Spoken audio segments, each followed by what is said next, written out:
Chapter 4, First Impressions. You'll probably be needing others to cooperate with your project, and most likely you'll need to contact them yourself. A good first impression will help. This chapter offers guidance on how to persuade individual subjects and companies to cooperate with your project. We cover tips on what to do and what not to do to make a positive first impression. Approaching individuals. Sometimes there's no point in making an appointment. You just have to go there. On a first visit, you might not meet the owner or the key person for your story.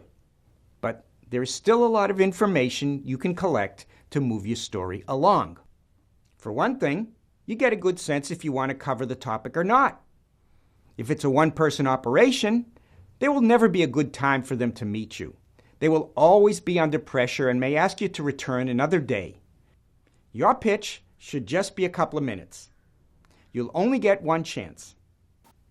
No one will grudgingly agree. They will either enthusiastically sign on or indirectly tell you to get lost. Approaching companies. To meet with a representative from a big company, you'll need to make an appointment. But first, you must find out who to deal with. Expect to spend about 2 hours and 5 to 10 calls to reach the right person. Even then, be sure to double-check this.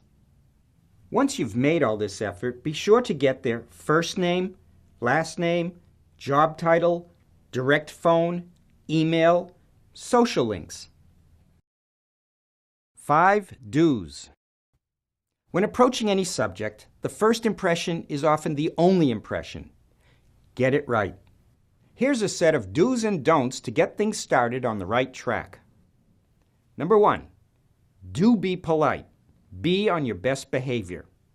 Number 2, do dress like you're ready to work.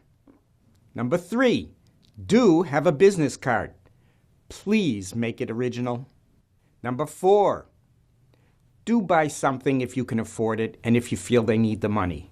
You will instantly become good news.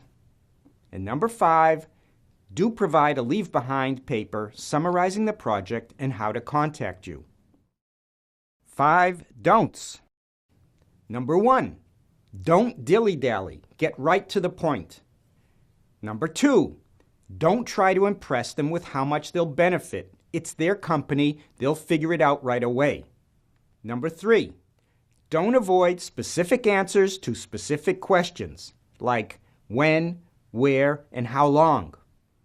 Number 4, don't talk too much, don't touch anything, don't do anything distracting.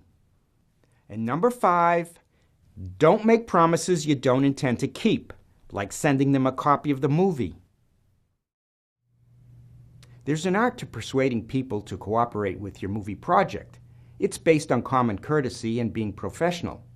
Learn them and you'll increase your chances of getting people to help your project succeed.